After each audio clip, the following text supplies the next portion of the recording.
बिस्मिल्लाहिर्रहमानिर्रहीम। मैं हूँ राय मुबीन और आज हम डिस्कस करने जा रहे हैं नाइन्थ फिजिक्स का unit number 1 physical quantities and measurement के कॉन्सेप्चुअल क्वेश्चन। और ये हमारे पास जो है वो नेशनल बुक फाउंडेशन का जो है वो सिलेबस हम कर रहे हैं। उसके एक्सरसाइज के कॉन्सेप्चुअल क्वेश्चन डिस्कस करते हैं आज हमने। हमारे पास पहला कॉन्सेप्चुअल क्वेश्चन है, how physics plays an important role in our life. Physics physics हमारी लाइफ्स में क्या रोल प्ले किया, क्या इम्पोर्टेंस है उसकी। तो आप अगर अपने इर्द गिर्द देखें तो आप ये जानते हैं सब लोग कि फिजिक्स ने क्या आसानियाँ की हैं हमारे इर्द गिर्द। जितनी भी इलेक्ट्रिकल अप्लाइंसेस हैं तमाम की तमाम ड्यू टू फिजिक्स हैं। जैसा कि हमारे पास फैंस हैं, लाइट्स हैं, ट्रांसपोर्टेशन सिस्टम है हमारा, टोटल का टोटल सोलर पैनल्स हैं, हार्नेस एनर्जी है, ऑल अबाउट फिजिक्स एक्चुअली। उसके बाद अगर हम जो है वो थर्मोडायनेमिक्स की बात करें तो उसमें आपकी कुकिंग है, रेफ्रिजरेशन है, इंसुलेशन है, ये सारे भी फिजिक्स की मदद होने मिन्नत हैं। फिर हमारे पास अगर हम जो है वो लाइट की बात करें तो लाइट में मिरर्स हैं, लेंसेज हैं, fibre optics, it's all about physics. उसके बाद generators, motors, M R I machines, ये सारे के सारे भी फिजिक्स के इलेक्ट्रोमैग्नेटिज्म के अबाउट हैं। फिर हमारे पास जो है वो अगर हम मेडिकल में बात करें तो मेडिकल में ईसीजी, अल्ट्रासाउंड मशीन, ये सारे के सारे भी हमारी फिजिक्स की जो है वो इन्वेंशन है। उसके बाद अगर हम इंटरटेनमेंट की बात करें तो वहाँ भी जो म्यूज़िक इंस्ट्रूमेंट्स हैं और साउंड सिस्टम है आपके, जो डिफरेंट आपको साउंड सिस्टम बैंड में नज़र आते हैं, वो सारे के सारे फिजिक्स की ही वजह से जो है वो ऑपरेट हो पाते हैं। सो this is the role of physics in our lives actually. Then we have second question. The second question is about it's some kind of calculations. Estimate your age in seconds. How we can estimate our age in seconds? For example, you are 15 years old. And the example that we are given, the 15 years old. सबसे पहले आपने क्या करना है, हमने 1 year के अगर seconds calculate कर लें तो हम इजीली जो है वो मिनट्स और सेकंड्स में जो है वो एज कैलकुलेट कर सकते हैं। So how many years will be in how many second will be in year, the 365 days for example, we have 365 days in a, and how many hours in a day, 24 hours in a day. Then how many minutes in an hour, we have we have 60 minutes in an hour. Then we have 60 seconds in a minute. If we multiply all of these, then we get the number of seconds in a year.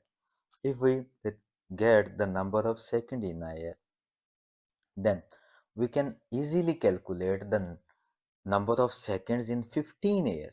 जैसा कि हम अब हमने calculate कर लिया कि 1 year में हमारे पास कितने सेकंड्स हैं। अगर हमें कैलकुलेट करना है 15 ईयर्स में कितने सेकंड्स हैं, तो हम क्या करेंगे, 15 से उसे मल्टीप्लाई कर देंगे तो हमारे पास नंबर ऑफ सेकंड्स आ जाएंगे 15 ईयर के।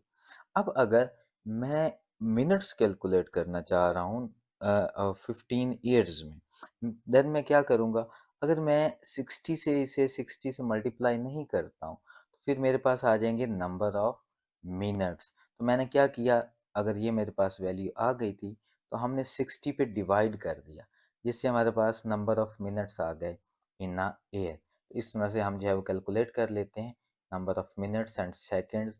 वो कोई भी आपकी वैल्यू हो, वो 15 ईयर हो, वो 20 ईयर हो, वो 17 ईयर्स हो, सिर्फ आपने वैल्यू चेंज करनी है। देन नेक्स्ट हमारे पास है, what base quantities are involved in these derived physical quantities। उसने ये कहा है कि ये जो derived quantities हैं, force, pressure, power and charge, इनमें बेस क्वांटिटीज कौन कौन सी इन्वॉल्व है हमने वो बताना है।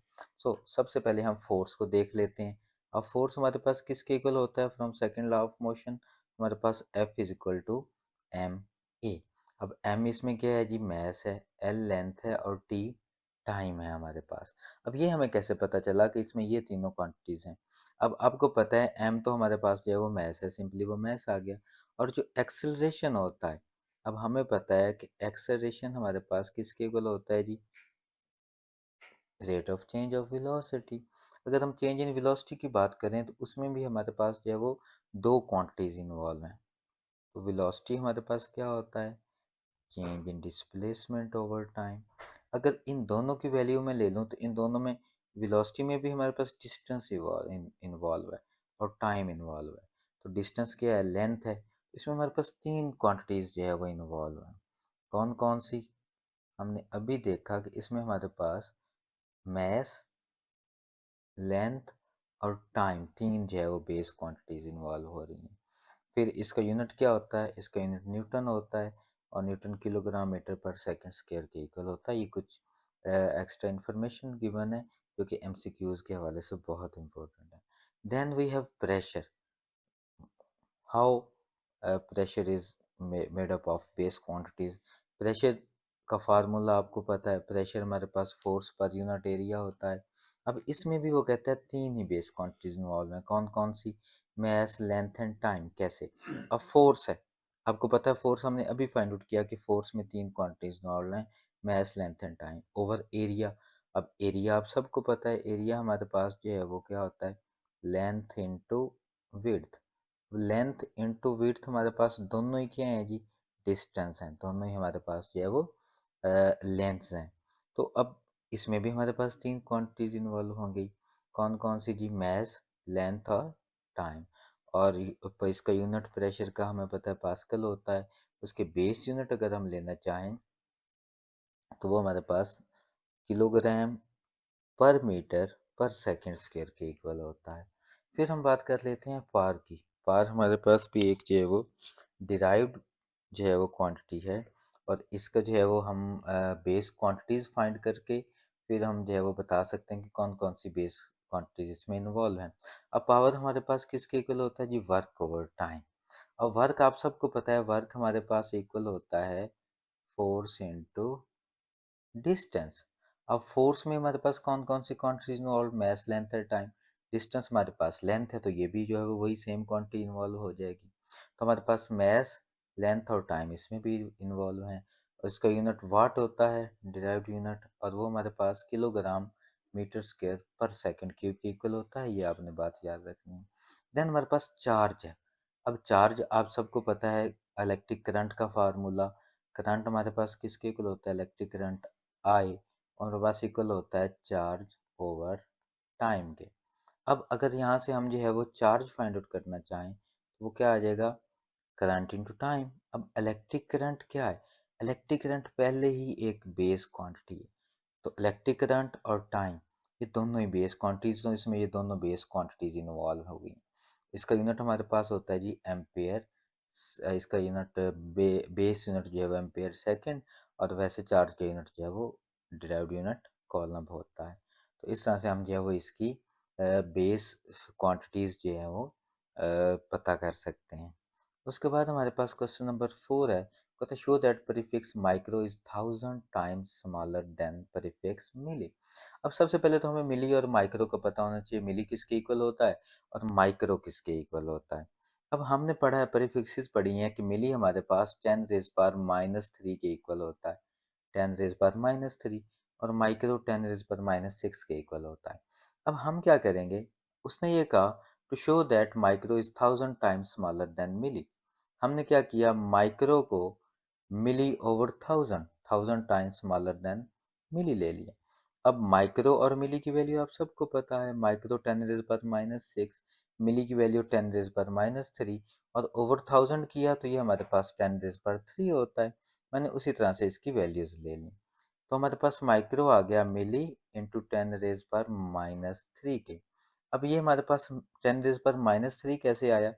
ये जो 10⁻³ था ना, ये डिवाइड हो रहा था, ये जब मल्टीप्लाई हुआ साथ आके तो 10⁻³ आ गया।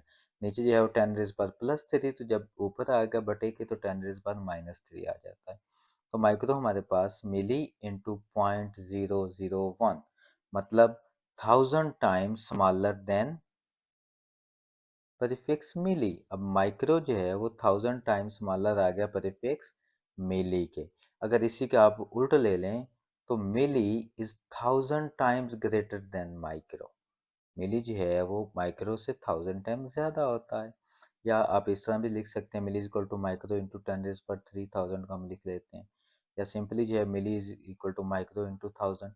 ये हमारे पास सेम ही चीज़ें आ जाती हैं। इस तरह से भी क्वेश्चन वो पूछ सकता है कि प्रूव दैट और show that prefix milli is 1000 times greater than the prefix micro. इस तरह से भी क्वेश्चन पूछा जा सकता है। उसके बाद हमारे पास है नेक्स्ट क्वेश्चन है justify that displacement is a vector quantity while energy is a scalar quantity. अब सबसे पहले आपको डिफरेंस पता होना चाहिए स्केलर और वेक्टर का। अब वेक्टर क्या होता है? वेक्टर क्वांटिटी एक ऐसी क्वांटिटी होती है जिसमें मैग्नीट्यूड भी हो और डायरेक्शन भी हो, दोनों चीजें गिवन हो। ठीक है, ये हमने पढ़ा है पहले। वेक्टर की प्रॉपर्टीज क्या क्या हैं जी? वेक्टर को हम जो है वो ऐड या सब्ट्रैक्ट कर सकते हैं, लेकिन कैसे? उसके कंपोनेंट वाइज। उसके कंपोनेंट तो पहले हम जो है वो डिफाइन करते हैं, फिर उसे हम जो है वो ऐड या सब्ट्रैक्ट करते हैं। उसको जो है वो किसी भी स्केलर के साथ मल्टीप्लाई किया जा सकता है। उसके अलावा वेक्टर की एक प्रॉपर्टी ये भी है कि ये ट्राइंगल लॉ और पैरेललोग्राम लॉ को जो है वो भी करता है, फॉलो करता है। अब इसमें हम एग्जांपल ले सकते हैं कि वेक्टर क्या हो सकता है। अब वेक्टर जो है वो कहता है एक a car moves 3 metres north then 4 metres east.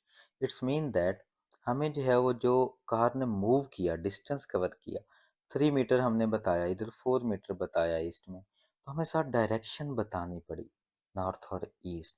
इसका मतलब ये हुआ कि जो डिस्प्लेसमेंट उसने कवर किया ऑब्जेक्ट ने, डिस्टेंस या डिस्प्लेसमेंट, उसके साथ हमें डायरेक्शन बतानी पड़ी। तो जब डायरेक्शन लगा दी तो वो हमारे पास डिस्प्लेसमेंट बन गया। अगर डायरेक्शन नहीं बताएंगे तो वो सिंपल सी स्केलर क्वांटिटी रहेगा, जिसमें हमें जो है वो बताना पड़ेगा, डिस्प्लेसमेंट में डायरेक्शन बतानी पड़ेगी, डिस्टेंस में डायरेक्शन जो है वो नहीं बतानी पड़ती, क्योंकि वो स्केलर होता। देन हमारे पास है, हाँ, एनर्जी। अब हमने पहले देखा कि डिस्प्लेसमेंट जो है वो वेक्टर क्वांटिटी कैसे। अब एनर्जी स्केलर क्वांटिटी कैसे है? एनर्जी एक स्केलर क्वांटिटी है। क्यों? क्योंकि एनर्जी को रिप्रेजेंट करने के लिए हमें सिर्फ मैग्नीट्यूड चाहिए, कोई डायरेक्शन रिक्वायर्ड नहीं होती। अब स्केलर की प्रॉपर्टीज क्या क्या है? इसको ऐड या सब्ट्रैक्ट किया जा सकता है, मल्टीप्लाई किया जा सकता है। इसमें कोई डायरेक्शनल इंफॉर्मेशन नहीं गिवन होती। जैसा कि एक बॉल है, उसके पास 20 जूल ऑफ काइनेटिक एनर्जी। अब हमने बता दिया उसमें कितनी एनर्जी, हमें कहीं भी डायरेक्शन नहीं बतानी पड़ी कि एनर्जी किस डायरेक्शन में है। तो इसलिए this value doesn't indicate direction. That is why we even don't need direction to represent the energy. So that is why energy is a scalar quantity and we require direction for displacement. That's why displacement is a vector quantity. उसके बाद हमारे पास है question number 6। Screw gauge can give more precise length than vernier callipers, briefly explain why. अब कहता है screw gauge जो है वो अच्छी लेंथ की मेजरमेंट देता है देन वर्नियर कैलिपर। कैसे? क्योंकि स्क्रू गेज जो है ना वो एक प्रिसाइज इंस्ट्रूमेंट है देन द वर्नियर कैलिपर। जब हम लेंथ मेजर करने की बात करते हैं तो स्क्रू गेज जो है वो ज़्यादा अच्छी लेंथ मेजर करता है। क्यों? क्योंकि स्क्रू गेज जो है ना उसमें वेरी फाइन थ्रेड्स होते हैं, जो कि छोटी से छोटी मेजरमेंट्स को भी इजीली जो है वो मेजर कर सकते हैं, जो कि यूजुअली हमारे पास 0.01 से 0.001 मिलीमीटर तक जो है वो प्रिसाइजली मेजर कर सकता है। इसलिए स्क्रू गाज जो है वो बहुत प्रिसाइज और अच्छा जो है वो इंस्ट्रूमेंट है। और स्क्रू गेज जो है लेंथ को मेजर कर सकता है डायरेक्टली, रिड्यूसिंग एरर्स, उसमें एरर्स नहीं आते हैं। और ये इजी टू यूज़ है, इसलिए भी ये बेटर है, जो कि मिस्टेक्स को जो है वो कम कर देता है, मिस्टेक के रिस्क को कम कर देता है। देन हमारे पास है वर्नियर कैलिपर। वर्नियर कैलिपर क्या है, कैसे जो है वो स्क्रू गेज से अच्छा नहीं है। वर्नियर कैलिपर जो है ना लेंथ को डायरेक्टली मेजर करता है स्लाइडिंग स्केल के ऊपर। अब डायरेक्टली मेजर करता है तो वो उसे लेस प्रिसाइज बना देता है। और इसकी जो है वो आप ये भी कह लो कि वो कितना होता है, यूजुअली लिमिट क्या है उसकी, 0.1 से लेके 0.01 मिलीमीटर तक, जो कि स्क्रू गाज से काफ़ी कम है। इसलिए हम कहते हैं कि स्क्रू गेज जो है वो ज़्यादा अच्छे से मेजर कर सकता है, ज़्यादा प्रिसाइज है। और वर्नियर कैलिपर जो है वो उसके लिए स्किल्स भी ज़्यादा चाहिए होती हैं, यूज़ करने के लिए हमें केयर भी ज़्यादा करनी पड़ती है, जिसकी वजह से एरर्स का रिस्क भी जो है वो ज़्यादा हो जाता है। तो ये हमारे पास जो है वो स्क्रू गेज क्यों ज़्यादा प्रिसाइज है देन द वर्नियर कैलिपर। उम्मीद है आपको समझ आ गई होगी। देन हमारे पास है डिफरेंशिएट। क्वेश्चन नंबर 7 है differentiate between mechanical stopwatch and digital stopwatch. आप सबको पता है मैकेनिकल स्टॉपवॉच क्या होती है और डिजिटल स्टॉपवॉच क्या होती है। मैकेनिकल स्टॉपवॉच जो नीडल होता है हमारे पास, नीडल जिसमें से जा रही होती है उसे मैकेनिकल स्टॉपवॉच बोलते हैं। और डिजिटल स्टॉपवॉच क्या होता है जिसमें डिजिट्स की फॉर्म में हमें नंबर आ जाता है कि हमारे पास इस टाइम जो है वो 4:05 जो है वो टाइम है, 4:05 PM फॉर एग्जांपल। तो इस तरह से हमारे पास जो है वो डिजिट्स की फॉर्म में टाइम्स, आवर और सेकंड्स और मिनट्स बता देता है। लेकिन मैकेनिकल स्टॉपवॉच में क्या होता है, मैकेनिकल स्टॉपवॉच एक नीडल चल रही होती है ना, वो हमारे पास उस तरह से रिस्ट वॉच जैसे होती है, उस तरह से जो है वो एनालॉग भी जिसे आप बोलते हो। मैकेनिकल स्टॉपवॉच जो है ना, कैसे जो है वो डिफरेंस है उसका, सबसे पहले तो डिस्प्ले डिफरेंस है, पावर सोर्स डिफरेंट है उसमें, जो है वो उसकी फंक्शनैलिटी डिफरेंट है। मैकेनिकल स्टॉपवॉच जो है उसमें एनालॉग डिस्प्ले होता है, उसमें स्प्रिंग्स और बैटरीज होती हैं। इसकी एक्यूरेसी रेंजिंग क्या होती है, 0.1 to 1 सेकेंड तक, ये उसकी जो है वो एक्यूरेसी रेंजिंग होती है। उसके बाद डिजिटल स्टॉपवॉच जो है ना, वो न्यूमेरिकल्स में डिजिट्स की फॉर्म में जो है वो हमें वैल्यू दे देता है, जो कि प्रीसाइज होती है, एग्जैक्ट होती है। इसमें जो है वो इलेक्ट्रॉनिक क्वार्ट्स यूज होते हैं, प्रीसाइज टाइम कीपिंग होता है, और इसका जो है वो रेंजिंग कितनी होती है जी, 0.001 से लेके 0.01 सेकेंड तक इसकी एक्यूरेसी रेंजिंग होती है।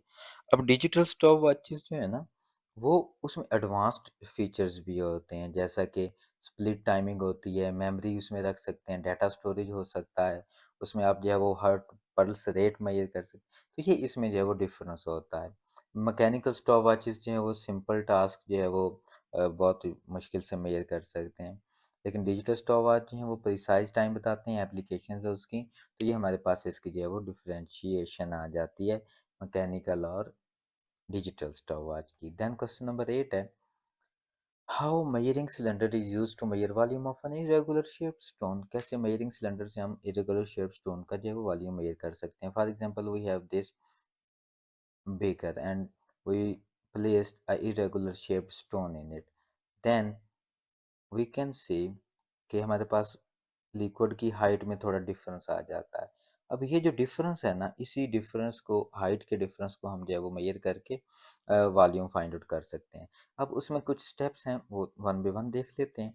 फर्स्ट हमने क्या करना है, fill the measuring cylinder with water to specific level, को इनिशियल लेवल ले लिया वाटर का।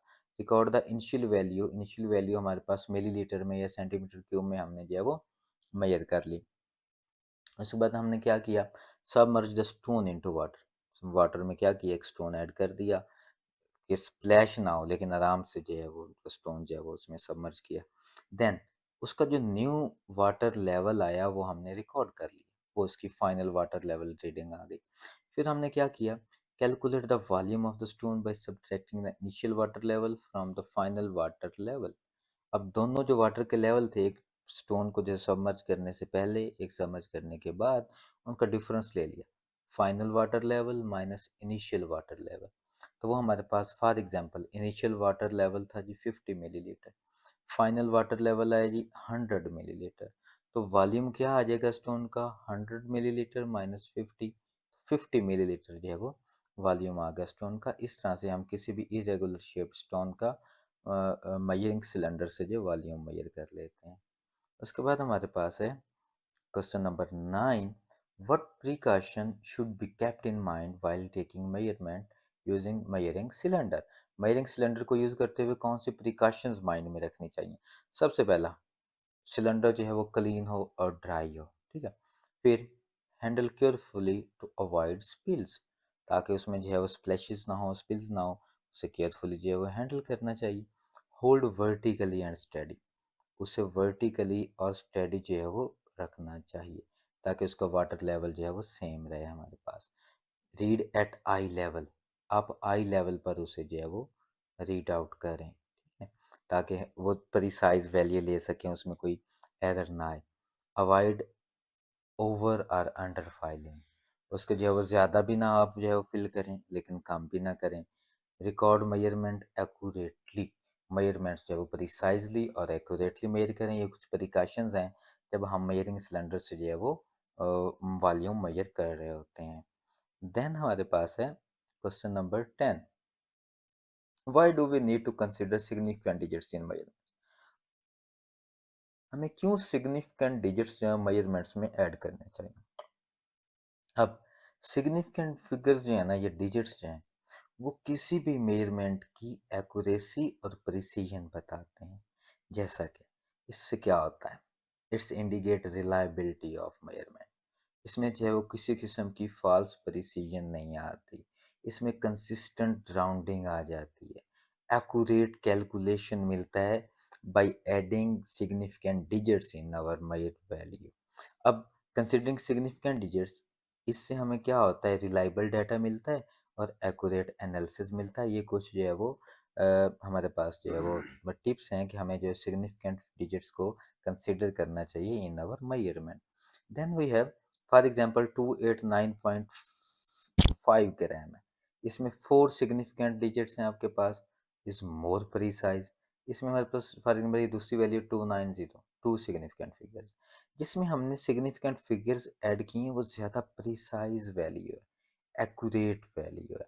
तो ये जो है वो सिग्निफिकेंट फिगर्स इसलिए हमें जो है वो कंसीडर करने चाहिए। Then question number 11, how random error can be reduced. Random error को कैसे कम किया जा सकता है। अब रैंडम एरर को हम डिफरेंट मेथड से जो है वो कम कर सकते हैं। फर्स्ट ऑफ ऑल हम जो है वो सारी रीडिंग्स लें, नंबर ऑफ मेजरमेंट्स लें और एवरेज ले लें उसका। इससे हम जो है वो वेरिएबिलिटी उसकी जो है वो कम कर सकते हैं और हमारे पास रैंडम एरर जो है वो रिड्यूस हो सकता है, कम हो सकता है। कि हम जो है वो एवरेज ले लें ऑल मेजरमेंट्स का, तो हमारे पास जो है वो रैंडम एरर आ जाता है। एवरेज कैसे लेते हैं आप सबको पता है। फॉर एग्जांपल आपके पास 3 वैल्यूज़ हैं, एक हमारे पास 6 मीटर है, एक 7 है और एक 8 है। तो हम इसका एवरेज कैसे लेते हैं, जितनी वैल्यूज़ होती हैं उतने नंबर्स पे डिवाइड कर। फॉर एग्जांपल 3 वैल्यूज़ हैं, 3 पे हम डिवाइड कर सकते हैं इनका सम लेके, तो ये हमारे पास एवरेज आ जाता होता है वैल्यू का। फिर सेकंड हमारे पास क्या है कि हम रिड्यूस कर सकते हैं रैंडम एरर, कि हम इंस्ट्रूमेंट की प्रिसीजन बढ़ा दें, इंस्ट्रूमेंट की कैलिब्रेशन करें रेगुलरली।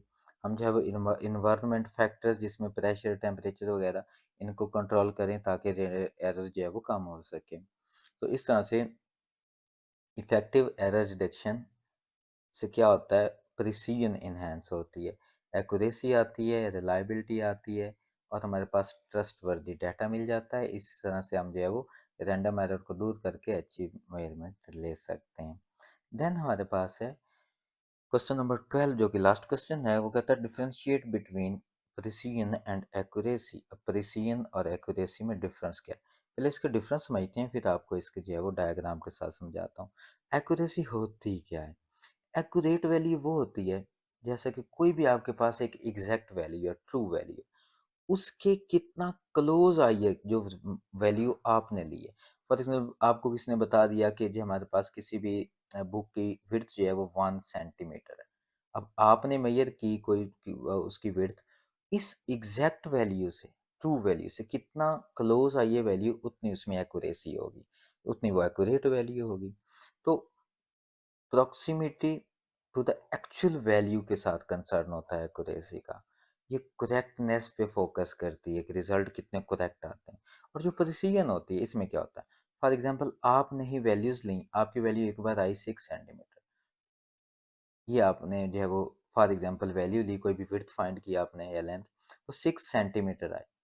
ये आप ही की वैल्यू के, आपकी जो दूसरी बार हम मेजरमेंट लेंगे, वो कितना करीब आ रही है, कितना उसके साथ कंसिस्टेंट है, इस चीज़ पर जो है वो आपकी प्रिसाइजनेस डिपेंड करती है। It's mean that precision refers to consistency on repeatability of measurements. आप बार बार मेजरमेंट ले रहे हैं और किस हद तक क्लोज आ रही है आपकी वैल्यू आप ही की मेजरमेंट से, उसमें जो है प्रिसाइज वैल्यू आती है। Concern with the closeness of individual measurements to each other, आपके इंडिविजुअल मेजरमेंट्स एक दूसरे के कितना जो है वो करीब करीब हैं, उस चीज़ पर प्रिसीजन डिपेंड करती है। ये फोकस करते हैं रिलायबिलिटी पर। हमारे पास जो एक्यूरेसी है वो डिपेंड करती है, फोकस करती है करेक्टनेस पर, और जो आपकी प्रिसीजन है वो मेजरमेंट की रिलायबिलिटी पर जो है वो फोकस करती है। अब इसे ना डायग्राम से भी हम जो है वो समझ सकते हैं, जैसे कि आपकी बुक में गिवन है। अब देखें, फॉर एग्जांपल आप जो है वो एक जो है आपके पास बोर्ड है जिस पर आप जो है वो एरो जो है वो फेंक रहे हैं। तो आप ये वो पॉइंट है, ये सेंट्रल पॉइंट जहाँ पर आपने एरो लगेगा तो आपकी एग्जैक्ट जो है वो वैल्यू है।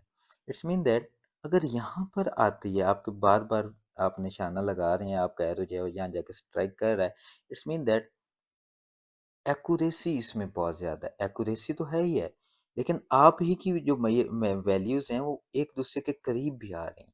इट्स मीन वो प्रिसाइज भी हैं। अब अगर इस डायग्राम में देखें सेकंड वाले में, अब वैल्यूज आपकी जो है, जो एग्जैक्ट वैल्यू है, सेंट्रल वैल्यू, उसके तो करीब करीब आ रही है, मतलब एक्यूरेट तो है, हाईली एक्यूरेट है, लेकिन एक दूसरे के साथ जो है वो उनका डिस्टेंस ज़्यादा है, एक दूसरे के करीब करीब नहीं है। इट्स मीन दैट प्रिसीजन कम है, एक्यूरेसी हाई है। और फिर अगर आपकी ये थर्ड डायग्राम में देखें, आपकी वैल्यूज अपनी आपकी मेजर्ड वैल्यूज के करीब करीब हैं, लेकिन एग्जैक्ट वैल्यू जो ट्रू वैल्यू जहाँ पे होना चाहिए उसे उस पे नहीं है। इट्स मीन दैट एक्यूरेसी तो इसमें नहीं है, बहुत लो एक्यूरेसी है, लेकिन प्रिसीजन बहुत हाई है। अगर आप फोर्थ डायग्राम देखें, उसमें आपकी वैल्यू जो है ना तो एक दूसरे के करीब आ रही है, देखें कितना डिस्टेंस इनके दरमियान, ना एग्जैक्ट वैल्यू के करीब आ रही है सेंट्रल स्पॉट की। इट्स मीन दैट इसमें एक्यूरेसी भी नहीं है और इसमें प्रिसीजन भी नहीं है। तो ये हमारे पास जो है वो एक्यूरेसी और प्रिसीजन में जो है वो डिफरेंस है। उसके बाद ये हमारे जो है वो फर्स्ट चैप्टर के कॉन्सेप्चुअल क्वेश्चन जो है वो कंप्लीट हो गए हैं। कॉन्सेप्चुअल क्वेश्चन के नोट्स जो हैं वो इसी जो है वो हमारे स्लाइड्स के नोट्स आपको जो है वो अटैच कर दिए जाएंगे पीडीएफ फॉर्म में। वो आप लिंक पर जाकर नीचे जो है वो डाउनलोड कर सकते हैं और उसमें से आप जो है वो इजीली प्रिपरेशन कर सकते हैं। And if you have any kind of question and you want to discuss anything, then you can contact on the given number. Thank you. Jazakallah.